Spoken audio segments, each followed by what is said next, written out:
Donc, on continue notre longue série d'un an avant et après Jésus-Christ, parce que on continue de découvrir que après Jésus-Christ, c'est vraiment pas pareil. C'est vraiment mieux. Ma femme a même mieux après Jésus-Christ qu'avant Jésus-Christ. Je peux vous le dire. Allez demander, elle va vous le dire. Elle a hâte que ça soit encore plus après Jésus-Christ dans ma vie, mais ça s'en vient. La semaine passée, on a vu dans cette série-là, avant et après Jésus-Christ, on a vu, mon titre c'était « Croyance versus connaître ». Un petit résumé pour ceux qui n'étaient pas là. La semaine passée, ce que j'ai apporté, c'est un petit peu la suite de ça qu'on voit aujourd'hui, c'est que sur la Terre, il y a des croyances. Mais on a vu la semaine passée que des croyances, c'est pas solide. C'est difficilement défendable et c'est facile d'essayer de les mettre à terre. OK? Parce que c'est des croyances. Et on a vu pourquoi la semaine passée, pourquoi c'est pas solide. OK? Et on a vu que les chrétiens, c'est pas des croyants. Saviez-vous ça? Les chrétiens, c'est des personnes qui connaissent Dieu. Dans le monde chrétien, il y a des gens qui ont des croyances, mais qui connaissent pas encore Dieu. Tu sais, même des gens qui ont été baptisés tout petits, ils n'ont pas rencontré Dieu encore. Donc, s'ils croient que Jésus existe, c'est des croyants, mais c'est pas des personnes qui connaissent Dieu. Mais les chrétiens, le peuple de Dieu, l'Église de Jésus-Christ, c'est les personnes qui le connaissent personnellement. Et la semaine passée, on a vraiment décortiqué la différence entre des croyances. On a passé à travers plusieurs religions. Et finalement, connaître Dieu, c'est quoi? Et on a parlé beaucoup du fait que Dieu, son désir, c'est que son peuple le connaisse. Amen. On a terminé en disant que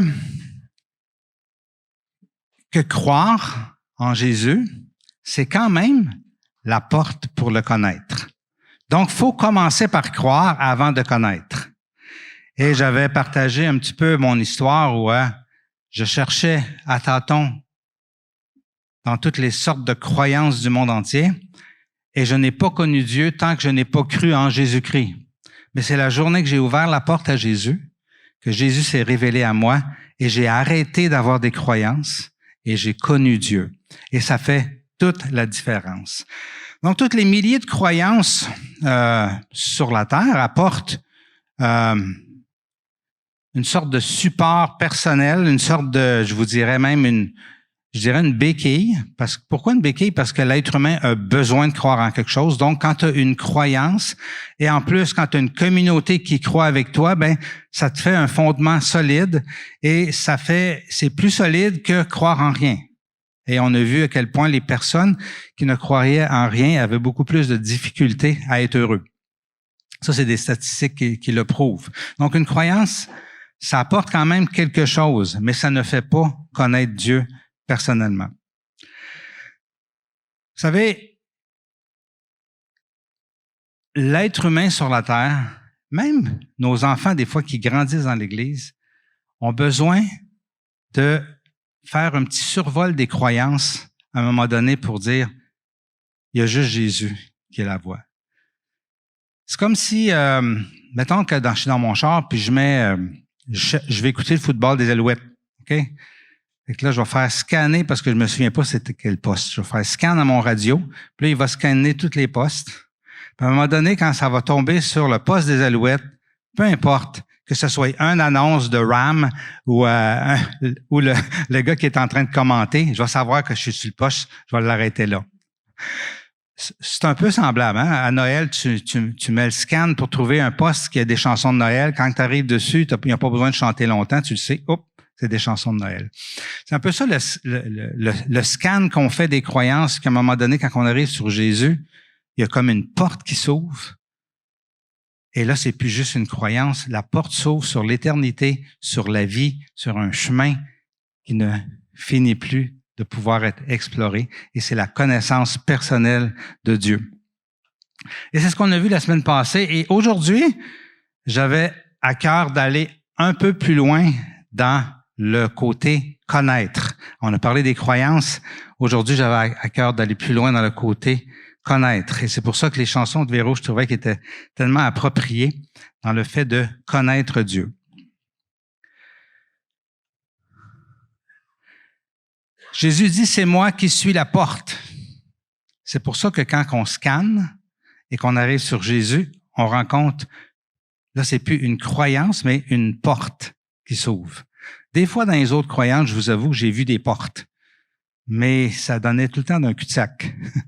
Avec la porte, elle ouvrait, mais elle arrivait d'une autre pièce, puis finalement, t'avançais plus. OK? Et il y a beaucoup de grands chercheurs spirituels qui ont fait ça dans leur vie. Ils ont cherché dans toutes sortes de spiritualités de l'Inde et tout ça, mais il arrivait toujours à une porte, c'est-à-dire un mur. Quand c'est Jésus, la porte s'ouvre et elle ne se referme pas. C'est une porte qui s'ouvre vers l'éternité, vraiment.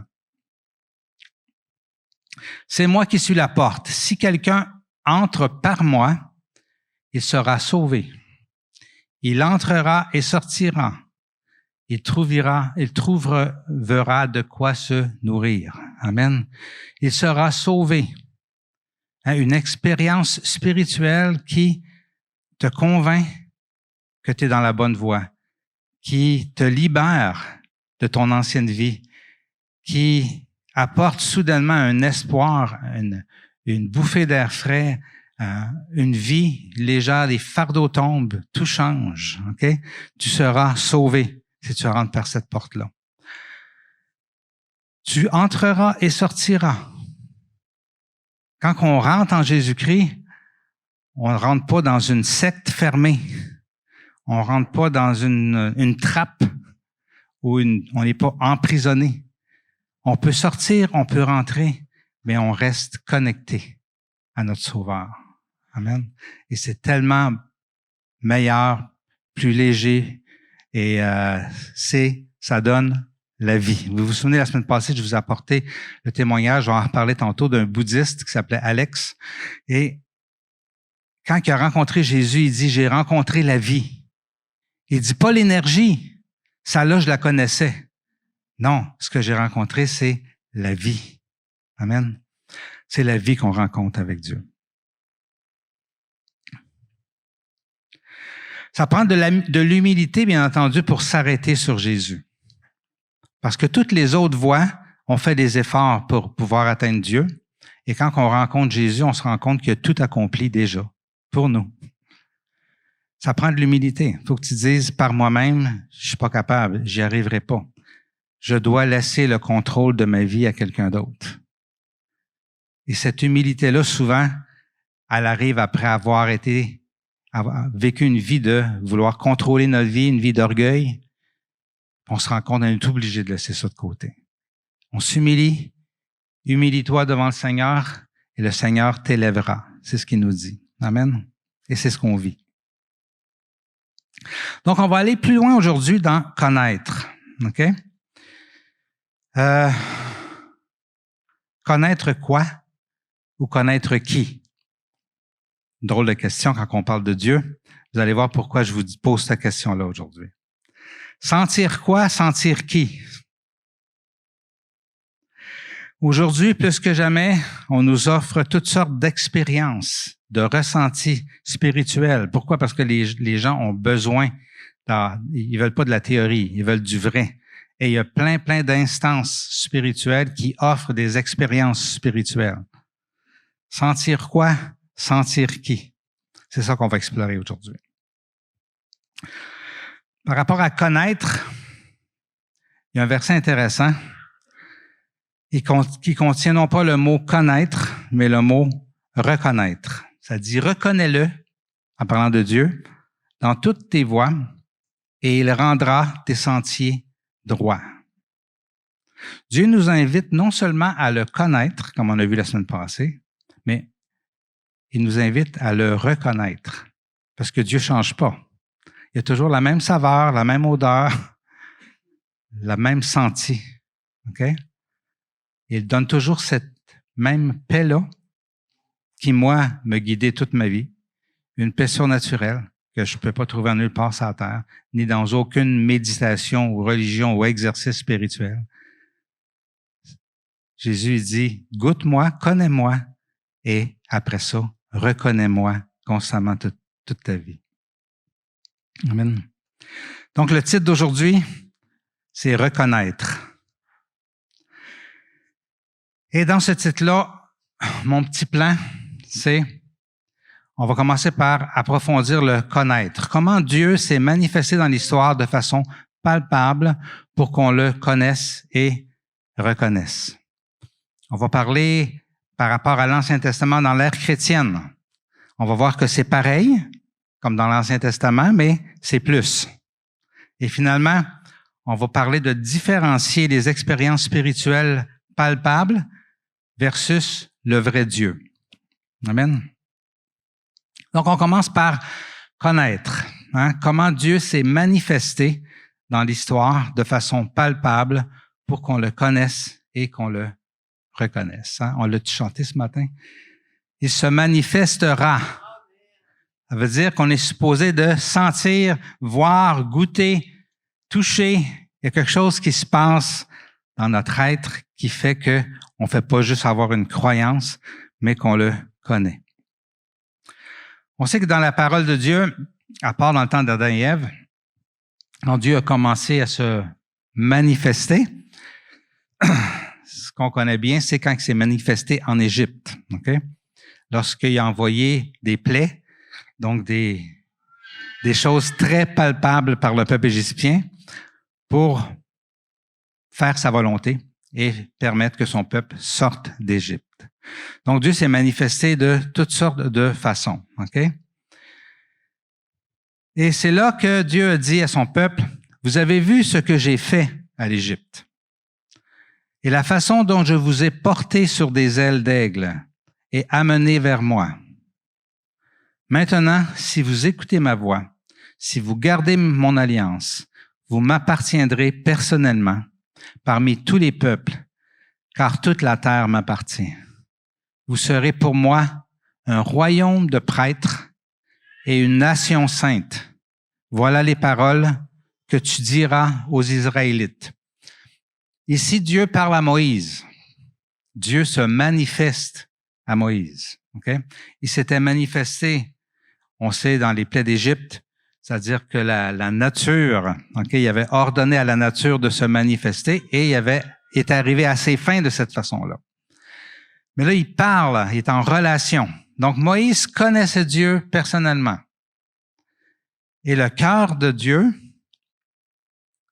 ce qu'il révèle à Moïse, c'est « je veux pas juste te connaître toi personnellement.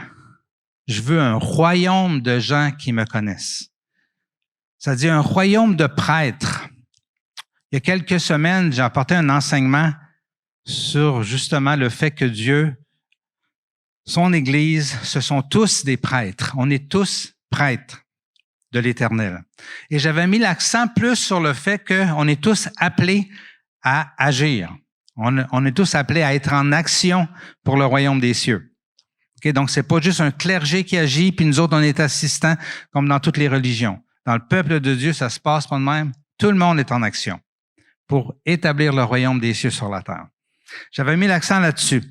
Aujourd'hui, l'accent que je veux mettre c'est surtout sur le fait de être en communion avec Dieu, parler. Donc, quand Dieu dit à Moïse, ce que je veux, c'est un royaume de prêtres, ça veut dire un royaume de personnes qui sont en contact avec moi. Parce qu'on sait que dans l'Ancien Testament, c'était juste les prêtres qui pouvaient être en contact avec Dieu et qui pouvaient recevoir les instructions de Dieu et les amener au peuple et aussi recevoir les sacrifices du peuple et les emmener à Dieu. Donc, c'était l'intermédiaire. Mais Dieu, c'est pas ça qu'il voulait. C'était pas son plan. Son plan, c'est d'avoir un royaume de prêtres. Tout le monde qui vient vers lui. Tout le monde qui lui offre des sacrifices de louanges, comme on a fait ce matin. Et tout le monde qui reçoit ses instructions et qui entend sa voix. Ça, c'était son cœur lorsqu'il a parlé à Moïse. Amen. Écoutez ma voix. Toutes des choses palpables. Je me manifeste. Gardez mon alliance. Vous me faites confiance parce que vous me connaissez. vous m'appartiendrez personnellement, mon peuple à moi, et je vais faire de vous un royaume de gens qui sont en relation avec moi. Amen. Donc, un royaume de prêtres, peuple qui le connaît personnellement. Donc, Dieu parlait à Moïse de son désir, mais il n'était vraiment pas rendu là dans ce temps-là. Il avait juste une relation avec Moïse seulement. Hein? Après les miracles que le peuple d'Israël a vus en Égypte, toutes les plaies d'Égypte, okay? Dieu finit par se manifester, mais là, de la façon qu'il aime se manifester, c'est-à-dire de leur parler. Il voulait que le peuple d'Israël l'entende. Alors, il demande à Moïse de les rassembler et il décide de leur parler. Et il se manifeste à eux. Exode 19, 11. Qu'ils soient prêts pour le 3e jour, car le 3e jour, sous les yeux de tout le peuple, l'Éternel descendra du mont Sinaï. Et ça dit dans Exode, le matin du 3e jour, il y eut des coups de tonnerre, des éclairs et une épaisse nuée sur la montagne. Le son de la trompette retentit fortement et tout le peuple qui était dans le camp fut épouvanté. Le mont Sinaï était tout enfumé parce que l'Éternel y était descendu au milieu du feu. Cette fumée s'élevait comme la fumée d'une fournaise et toute la montagne tremblait avec violence. On voit certains éléments ici. Hein? On parle de tonnerre, des bruits, on parle d'éclairs. Donc, du vent. Hein? C'était une tempête. Il y avait du vent, il y avait une nuée, il y avait des trompettes, il y avait du feu, il y avait un tremblement de terre. Quand on lit ça, est-ce qu'on pense que Dieu veut se rendre palpable à l'humanité? Je pense que c'est assez évident que oui. Hein? Il ne voulait pas que son peuple ait une idée théorique de qui il est. Il voulait que son peuple le voie. Amen. C'est le désir de Dieu. Ça a toujours été le désir de Dieu. Dieu ne change pas. Il veut se faire connaître de façon palpable encore aujourd'hui. C'est sa volonté pour son peuple. Mais dans le temps, le peuple n'était pas prêt à le connaître. Hein? Ils ont demandé à Moïse, Moïse, on te demande de parler à Dieu, puis dis-nous ce qu'il veut nous dire. Ça nous fait trop peur. Hein? Donc, il y a juste Moïse qui acceptait de le connaître personnellement. Le reste du peuple avait trop peur. La conquête de Dieu pour nos âmes a été préparée pendant des siècles. Son but ultime, c'était de vivre ce qu'il vit avec nous.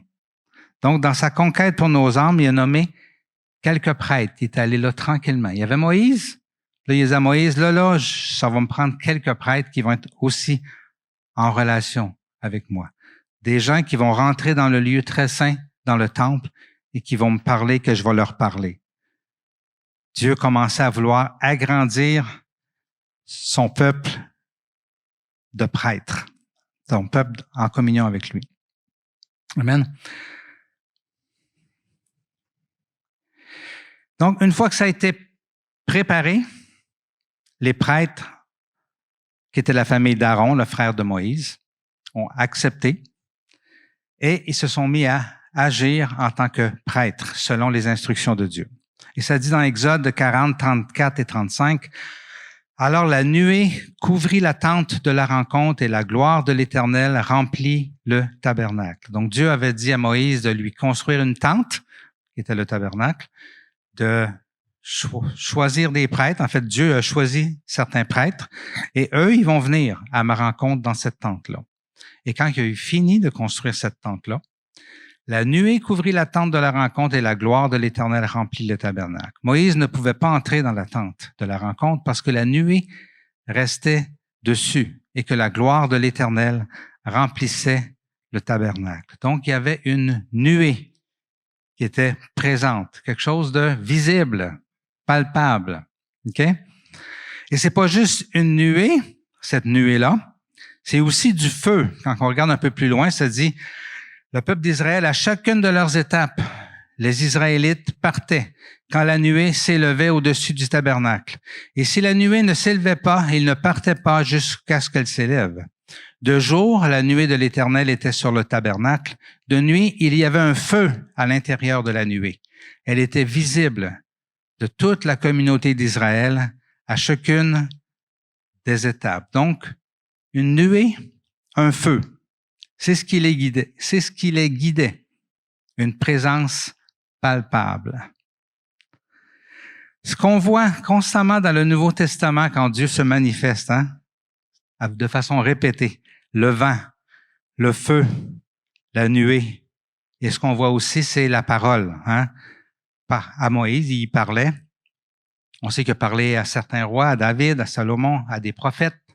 Donc Dieu se manifestait par le vent, par les nuées, par la parole, par le feu.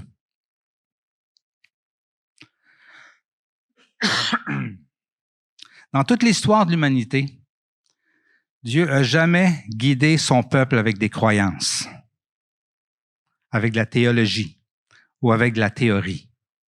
Dieu a toujours guidé son peuple de façon palpable. Toujours. Okay?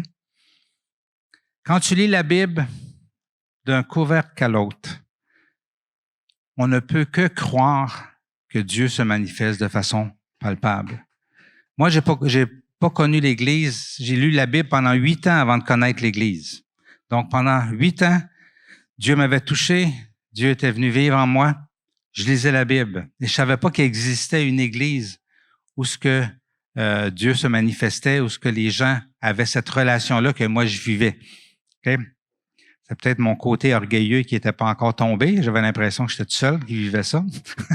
Non, je savais qu'il y en avait d'autres, mais je savais pas trop où. Mais tout ce que je lisais dans la Bible, c'était juste des manifestations de Dieu. Il n'y a rien d'autre dans la Bible que des manifestations de Dieu. Et ça a toujours été la volonté de Dieu de se manifester. Il met, bien entendu, dans l'Ancien Testament, un accent sur la loi. Okay? Et la loi, oui, on pourrait voir ça comme une théorie, une croyance qu'on accepte dans notre vie puis qu'on met en pratique. Pourquoi que Dieu a fait ça? Ben parce que le peuple n'était pas prêt encore à rentrer en communion puis à être des prêtres de l'Éternel. Donc, la loi, ce qu'elle avait comme effet, c'est que les gens qui la suivaient se rendaient compte que leur vie était meilleure. Quand tout le peuple suivait, ben, tout allait mieux dans le peuple. Donc, les gens se rendaient compte que la loi était bonne. Et donc, ça leur donnait une preuve que Dieu, qui avait donné cette loi-là, ben, ça devait être Dieu, parce que ça marche, sa loi. Mais le péché humain faisait que souvent, il s'en éloignait, parce que c'est jamais aussi puissant suivre la loi de Dieu que d'avoir une relation avec lui. Donc, Moïse était en relation avec Dieu et quelques prêtres. Okay? Les prêtres recevaient les instructions et donnaient les instructions au peuple. Ça dit, Moïse et Aaron entrèrent dans la tente de la rencontre. Lorsqu'ils en sortirent, ils bénirent le peuple et la gloire de l'Éternel apparut à tout le peuple. Donc, les prêtres maintenant font une action envers le peuple. C'est plus juste Moïse. Les prêtres font une action et qu'est-ce qui se passe? Un feu sortit de devant de l'Éternel et brûla l'holocauste et les graisses sur l'autel. Tout le peuple le vit et ils poussèrent des cris de joie. Ils se jetèrent visage contre terre. Manifestation de Dieu lorsque les prêtres décident d'agir en tant que prêtres de l'Éternel par le feu. Le feu qui approuve, et non seulement approuve les offrandes des prêtres, mais il les bouffe, il vient les consumer d'une shot. On connaît ça de ce temps-là, le feu qui consume. Qui consume nos forêts. Est-ce que c'est palpable? Hier matin, j'étais dans mon petit air climatisé. Aussitôt que j'ai ouvert la porte, la boucane. Dieu aime ça qu'il soit palpable. C'est juste que Dieu, c'est pas mal meilleur que les feux de forêt. Donc ici, on n'a plus juste Moïse, mais on a une famille de prêtres en communion avec Dieu. Mais le plan final de Dieu, c'était pas ça. C'était un royaume de prêtres. pas juste une petite famille de prêtres. Donc, au travers d'une succession d'événements qui ont duré des siècles, OK, tranquillement, le peuple est dirigé par Dieu. Il y a une petite poignée qui écoute Dieu, des prophètes, des prêtres. Et le peuple rentre dans la terre promise. Dieu se manifeste de façon palpable à certaines personnes. Et à cause de ça, il se forme un peuple prêt à avancer et à aller plus loin. OK?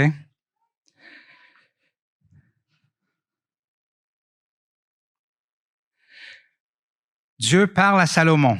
Lorsque Salomon eut fini de prier, et lui dit, « C'est toi qui vas construire le temple que ton père David veut me construire. » Salomon devient un prêtre de l'Éternel, okay? Dans le sens de ce que Dieu voulait.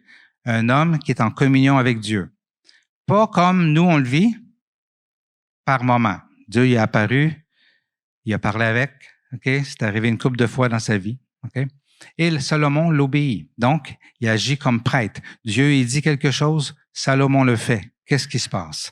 Le feu descendit du ciel et brûla l'holocauste et les sacrifices, et la gloire de l'Éternel remplit le temple. Tous les Israélites virent descendre le feu et la gloire de l'Éternel sur le temple. Ils s'agenouillèrent le visage contre terre sur le pavé. Ils adorèrent et célébrèrent l'Éternel en disant, « Il est bon, oui, sa bonté dure éternellement. » Quand Dieu se manifeste, tu goûtes la bonté de Dieu. Et tout ce que tu as le goût de faire, c'est tout laisser pour le suivre, pour t'incliner devant lui. Okay? On a la grâce, nous autres, d'être en communion constante avec Dieu, si du moins on s'arrête pour vivre cette communion-là avec Dieu. Ces personnes-là qui ont vu le feu descendre du ciel, ils se sont mis à terre et sont mis à dire l'Éternel est bon, sa miséricorde, sa bonté dure à toujours. Mais il n'y avait pas cette relation-là qu'on a la grâce de vivre aujourd'hui. Donc, c'était bon sur le moment, mais après ça, ils retournaient à leurs activités et, bien entendu, le péché qui est à l'intérieur de l'homme et qui veut constamment nous perdre était là et le peuple constamment s'éloignait de Dieu. Ça a été l'histoire du peuple d'Israël.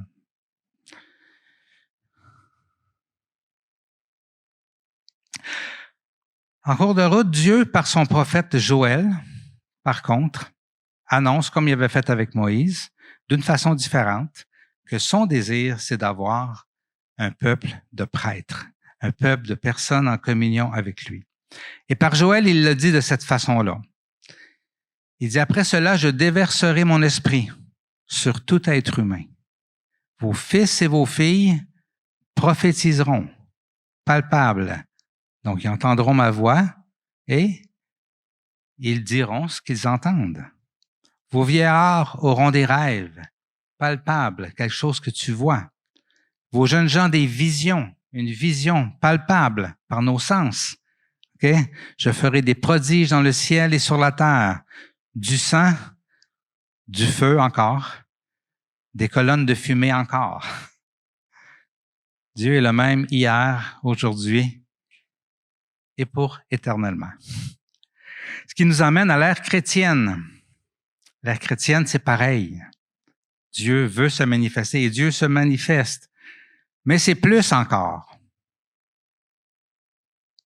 On a parlé, je pense Jerry en a parlé du jour de la Pentecôte. Qu'est-ce qui est arrivé tout à coup? Il vint du ciel, donc Jésus est mort, ressuscité, il est apparu à ses disciples pendant 40 jours, il est allé au ciel. Les disciples sont en train de prier et tout à coup, il vint du ciel un bruit comme celui d'un vent violent qui remplit toute la maison où ils étaient assis. Des langues qui semblaient de feu leur apparurent, séparées les unes des autres, et elles se posèrent sur chacun d'eux. Et ils furent tous remplis du Saint-Esprit, et ils se mirent à parler en d'autres langues, comme l'Esprit leur donnait de s'exprimer. Reconnaissez-vous des choses palpables de l'Ancien Testament ici? Elles sont toutes là. Hein?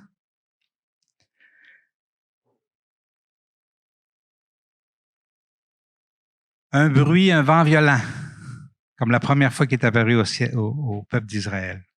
Remplit toute la maison où ils étaient assis. Des langues, hein, Dieu qui parle par ses prophètes, qui parle aux rois parfois, qui parle aux prêtres qui vont dans le lieu très saint. De façon palpable, Dieu parle, qui semblait de feu, encore le feu. Dieu se manifeste avec le feu, leur apparurent, séparées les unes des autres. Et elles se posèrent sur chacun d'eux. Ils furent tous remplis du Saint-Esprit. Mais là, c'est plus le temple qui est rempli de nuées, que les gens ont de la misère à se voir tellement que la présence de Dieu est forte. C'est en dedans d'eux que ça se passe. Ça, c'est nouveau. Ils furent remplis de cette nuée-là, du Saint-Esprit, et se mirent à parler en d'autres langues, comme l'Esprit leur donnait de s'exprimer. Dieu, comme il a parlé dans tout l'Ancien Testament à certaines personnes, là, toutes les gens qui étaient là se mirent à parler les merveilles de Dieu, de parler de ce que Dieu veut dire, de parler la parole de Dieu avec le langage de Dieu. Amen. C'est pareil, mais c'est plus.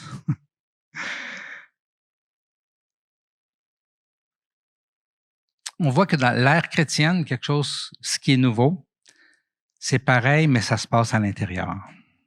Ça se passe plus en dedans, parce que Dieu est un Dieu de profondeur. Dieu est un Dieu d'intimité. Et toute la préparation de tout ce qui était spectaculaire qu'il préparait dans l'Ancien Testament, c'était dans le but de préparer quelque chose de beaucoup plus profond, de beaucoup plus intime.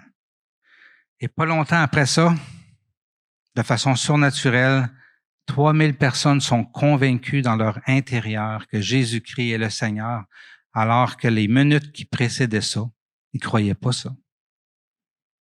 La puissance de la révélation de Dieu dans le cœur. 3000 âmes d'une shot connaissent Dieu soudainement, personnellement. Un nouveau peuple est né.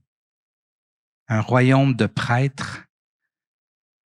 Un royaume de prêtres comme comme Dieu avait déjà annoncé à Moïse que c'était ce qu'il voulait.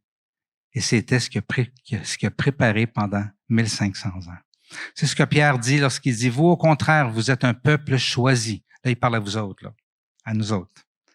Vous êtes un peuple choisi, des prêtres royaux, une nation sainte, un peuple racheté, afin de proclamer les louanges de celui qui vous a appelé des ténèbres à sa merveilleuse lumière. Des gens qui le connaissent. C'est ça les prêtres que Pierre parle ici. Pas des gens qui ont une croyance, des gens qui connaissent vraiment Dieu de façon palpable. Dans tout le Nouveau Testament, on rencontre les mêmes manifestations de Dieu, mais c'est intérieur. Le vent, hein, quand Jésus rencontre Nicodème, il lui dit, il faut naître de nouveau si tu veux voir le royaume des cieux. Mais l'Esprit qui vient vivre en toi, c'est comme le vent. Hein, on retrouve le vent ici. Tu sais pas d'où il vient, tu sais pas où il va, mais tu sais qu'il est là. Tu le ressens. C'est le vent de l'Esprit. La nuée qu'on retrouve dans l'Ancien Testament. Lorsque Jésus est encore sur la terre, il y a une nuée visible qui est vue par Pierre, Jacques et Jean sur le mont de la Transfiguration. Et Élie et Moïse apparaissent à ce moment-là. Ou quand Jésus remonte au ciel, la dernière fois que les disciples l'ont vu, c'est une nuée qui vient et qui l'amène. Et maintenant, la nuée, c'est en dedans de nous. C'est ce qu'on appelle, les chrétiens, la présence de Dieu. C'est ce qu'on chante, la présence de Dieu. C'est ce qu'on crie à Dieu, Seigneur, plus de ta présence. Manifeste-toi. J'ai soif de ta présence. J'ai besoin de ta présence parce qu'elle est tellement bonne. Elle me fait tellement du bien. Elle me soulage. Elle me guérit. Elle me délivre. Elle me transforme. Elle change tout, ta présence. Amen. C'est ce que Dieu prépare depuis des milliers d'années pour nous. Aujourd'hui, il nous aime-tu? Le feu. C'est bien décrit dans les disciples d'Emmaüs. Hein?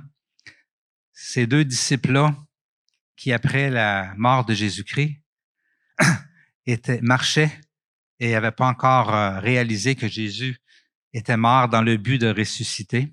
Ils n'avaient pas compris ça encore. Et Jésus les rencontre en chemin. Ils ne le reconnaissent pas. Et il dit, de quoi vous parlez? Et ils disent, vous n'êtes pas au courant à Jérusalem, le grand prophète Jésus, finalement, ils l'ont crucifié. C'est fini. Puis là, Jésus, il dit, aïe, vous êtes lents à comprendre les Écritures. Donc, il va chercher dans tout ce qu'on vient de voir et il leur explique le plan de Dieu. Et c'est intéressant ce qu'ils disent. Après que Jésus leur ait parlé et qu'il est parti, il a disparu devant eux autres en sortant le pain et le vin. Et ils se dirent l'un à l'autre, notre cœur ne brûlait-il pas en nous lorsqu'il nous parlait en chemin et nous expliquait les Écritures? Le feu, le même feu qui était sur la montagne, il était rendu en dedans d'eux autres. Ce feu-là qui a fait que, avant même de le reconnaître, après avoir marché avec lui, ils ont dit, alors que Jésus continuait vers Jérusalem, « Hey, reste avec nous. Tu nous fais du bien. Tu fais quelque chose en dedans de nous autres qu'on n'a jamais senti. » C'est le feu de l'Éternel. Et quand que Jésus a disparu, ils ont compris. C'est ça le feu qui brûlait en dedans de nous autres. C'était Jésus qui était là. Amen. C'est pareil, mais c'est plus dans la nouvelle ère. Amen. Finalement, Dieu est son peuple de prêtres que vous êtes. Depuis 2000 ans, ça se multiplie sur la terre. Un peuple, un royaume de prêtres qui le connaissent personnellement. Amen. Maintenant, je prends quelques minutes pour parler d'autres sortes de présences. Et c'est important parce qu'aujourd'hui, plus que jamais, on offre au monde d'autres sortes de manifestations palpables, spirituelles, qui ne sont pas de Dieu. OK? Il faut en parler de ça. Parce que quelqu'un pourrait te dire, moi aussi, je chante des affaires. OK? On va en parler. Donc, ça m'amène à mon troisième point. Différencier les expériences spirituelles palpables versus le vrai Dieu. Qu'est-ce qu'on offre au monde aujourd'hui? Hein? Les gens cherchent des expériences. Les gens ne veulent plus de théorie. Okay? À moins d'appartenir à une grosse religion puis de te sentir bien dans ta communauté puis de dire, c'est ça qui est pour moi la vérité en attendant de connaître Dieu comme on a vu la semaine passée. Les gens, surtout les gens qui ont décroché de la religion, veulent des expériences spirituelles. Et on en offre de toutes sortes. OK? L'ennemi de Dieu qui copie toujours Dieu, c'est ce que l'être humain a besoin et va essayer toujours de copier pour donner aux gens ce qu'ils recherchent et leur permettre de passer complètement à côté du plan de Dieu pour eux. Amen.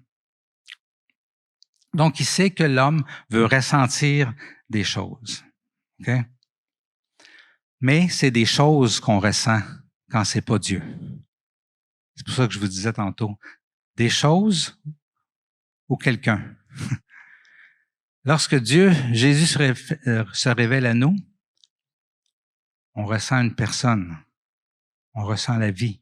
Et plus on le connaît, plus on se rend compte à quel point il est le Dieu créateur de l'univers. Celui qui nous a aimés.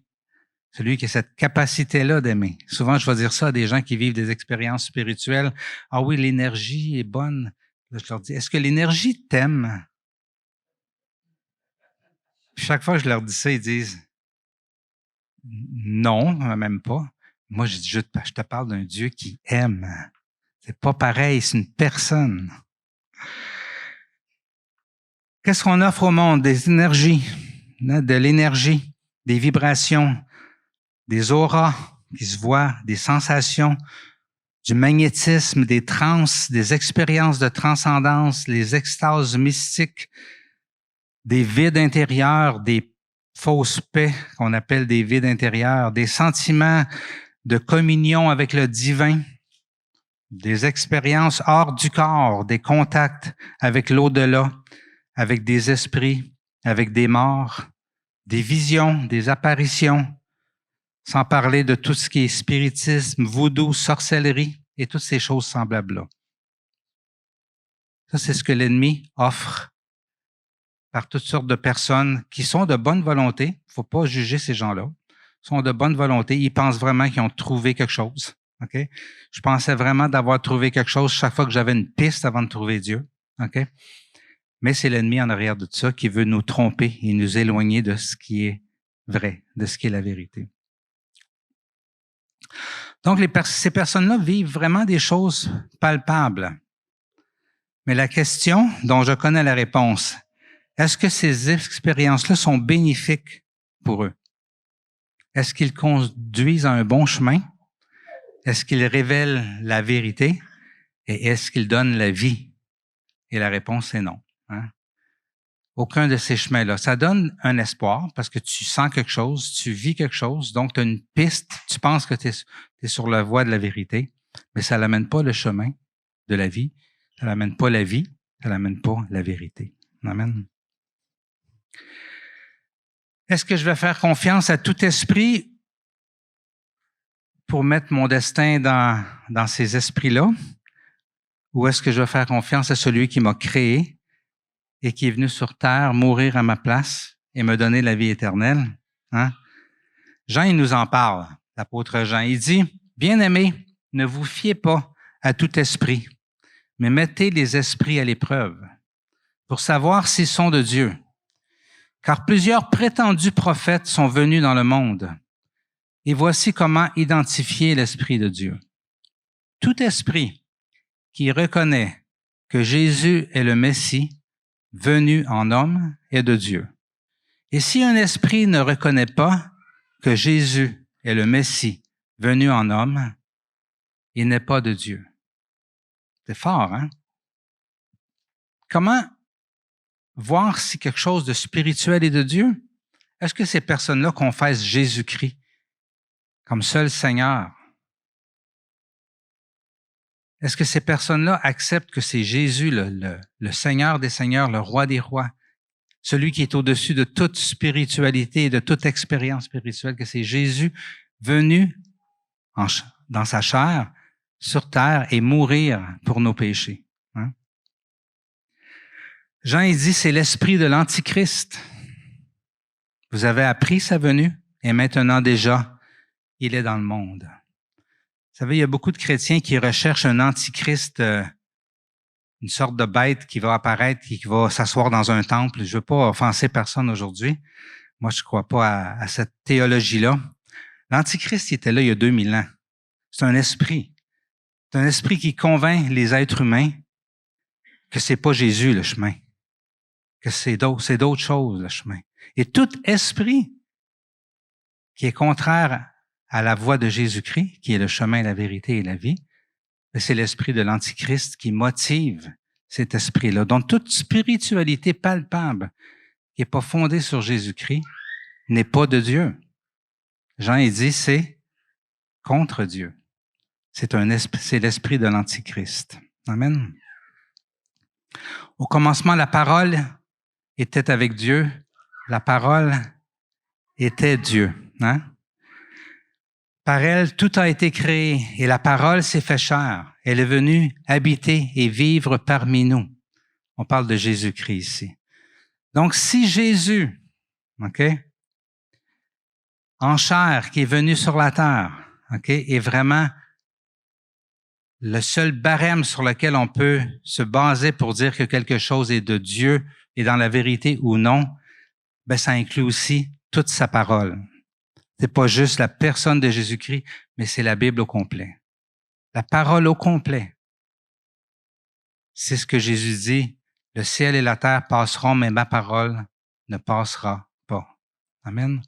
Donc, tout ce qui est contraire à la parole de Dieu n'est pas inspiré de Dieu, mais est inspiré d'instances qui sont contraires à Dieu, que Jean appelle l'esprit de l'Antichrist. Qui m'a convaincu que la parole de Dieu était la vérité dans mon cheminement avant même de connaître l'Église? C'est le feu, c'est la nuée et c'est le vent. Parce que Jésus était venu dans mon esprit. Il était venu en moi. J'avais reconnu ce feu qui brûle, ce vent qui est bon, qui donne la vie, cette nuée de sa présence. Et chaque fois que j'ouvrais la parole de Dieu, ces mêmes trois éléments-là se manifestaient. Et c'est là que j'ai compris et j'ai résisté longtemps à croire que la Bible était. Même après avoir connu Jésus-Christ, j'avais pas d'enseignement, il y a personne qui m'enseignait, puis je disais, ça peut pas être de Dieu, tout ça, c'est des livres. Comment que les hommes peuvent écrire n'importe quoi? Mais chaque fois que je la lisais, le feu, la nuée, le vent venaient me dire, oui, c'est de moi. Oui, c'est inspiré de moi. Et Jésus-Christ le disait aussi. Il est écrit constamment, Jésus dit, il est écrit. Il réfère à l'Ancien Testament. Et finalement, Dieu a fini par me convaincre. Oui, c'est ça, c'est ma parole. Et tout ce qui est vrai doit aller avec ma parole et ne peut pas être contraire à ma parole. Toute l'Écriture est inspirée de Dieu et utile pour enseigner, pour convaincre, pour corriger, pour instruire dans la justice. Donc, tout ce qui est spirituel et palpable, mais qui n'est pas enligné avec l'Écriture et avec Jésus-Christ, et ne confesse pas que Jésus-Christ est venu en tant qu'homme sur terre, Dieu fait homme pour mourir pour nous, ok? Mais ce n'est pas de Dieu. Amen? C'est du palpable qu'on